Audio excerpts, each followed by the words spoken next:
Question क्या है, economic liberalisation in India started with. पहला ऑप्शन है substantial changes in industry licence policy, the convertibility of Indian rupees, ठीक है, doing away with the procedure formality of FDI, significant reduction in tax.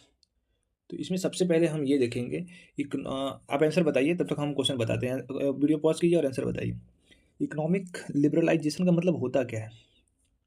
Economic liberalisation का मतलब होता है जो government control होती हैं कंपनियां पर और मार्केट फोर्स पर, जो तो वो क्या करती है, जैसे जो गवर्नमेंट होती है वो कंट्रोल रखती है उस कंपनियों पर, तो वो कंपनियों को और जो मार्केट को ना उसको फ्री रेगुलेट करने के लिए, फ्रीली ऑपरेट करने के लिए दिया जाता है मार्केट फोर्स को, कि मतलब जो गवर्नमेंट का कंट्रोल है वो कंपनियों पर कम हो जाएगा। ठीक है, ये होता है लिबरलाइजेशन का मतलब, कि मतलब फ्रीली ऑपरेट करना दिया जाए। ओके, अब इसमें जो 1991 में जो हुआ था, सबसे और जो रिफॉर्म आया था लिबरलाइजेशन का, एलपीजी रिफॉर्म आया था, उसके अंदर में क्या हुआ, तो लाइसेंस और इसमें जो सब्सटेंशियल चेंज किया गया इंडस्ट्री पॉलिसी में, इससे क्या हुआ था कि यहाँ पे हमारी कंपनियों को फ्रीली ऑपरेट करने दिया गया, तो इसलिए इंडस्ट्रियल क्रांति आया था ना, इंडस्ट्रियल रिवोल्यूशन, ढेर सारी कंपनियाँ बनी थी उसी समय। ठीक है, तो इसमें सबसे पहला ऑप्शन ये होगा। ओके, कि ऐसे का क्या हुआ कि कैपेसिटी, जो कंपनियों की कैपेसिटी बढ़ जाएगी, वो प्रॉफिट के लिए ज़्यादा काम करेंगी, बात समझ गए आप। और जो ये जो इंडिया रुपीज़ वाला कन्वर्टेबिलिटी है वो बाद में आया था, 1992 में, 1993 में आया था। तो ये पैसे से रिलेटेड उतना उसका मतलब है नहीं। ओके, तीन चीज़ होता है, लिबरलाइजेशन होता है, प्राइवेटाइजेशन होता है और ग्लोबलाइजेशन होता है।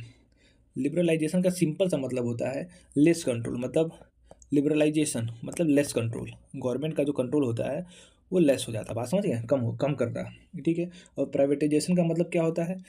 लिबरलाइजेशन का मतलब है लेस कंट्रोल, प्राइवेटाइजेशन का मतलब होता है कि ओनरशिप, जो ओनरशिप होती है कंपनियों का, वो कम कर दिया जाए।